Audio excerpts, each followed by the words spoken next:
کلام میں بہت سی صنعتیں استعمال کی جاتی ہیں، شاعری میں، کلام میں۔ اس کے ذریعے شعر میں قوت، تاثیر اور زور بیان پیدا ہو جاتا ہے۔ بہت سی صنعتیں معروف و مشہور ہیں، اس میں صنعت تضاد بہت مشہور ہے اور نسبتاً اس صنعت کا استعمال آسان بھی ہے۔ صنعت تضاد اس صنعت کو کہتے ہیں کہ کسی ایک شعر میں یا ایک کلام میں دو متضاد الفاظ کو استعمال کیا جائے، دو ایسے لفظوں کو استعمال کیا جائے جو ایک دوسرے کی ضد ہوں۔ مثلاً یہ شعر علامہ اقبال علیہ الرحمہ کا کہ عمل سے زندگی بنتی ہے جنت بھی جہنم بھی، یہ خاکی اپنی فطرت میں نہ نوری ہے نہ ناری ہے، بہت مشہور شعر ہے۔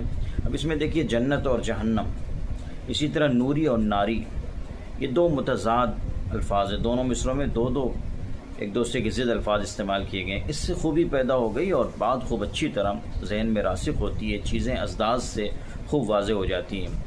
اسی طرح یہ شعر مشہور ہے کہ صبح ہوتی ہے شام ہوتی ہے، عمر یوں ہی تمام ہوتی ہے۔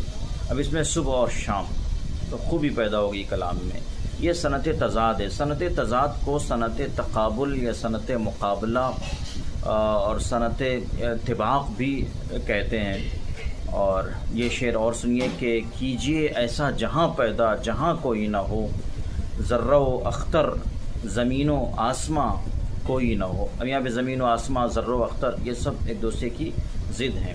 آپ بھی ایسے اشعار کمنٹ میں لکھیے جس میں صنعت تضاد استعمال کی گئی ہو۔ بہت شکریہ۔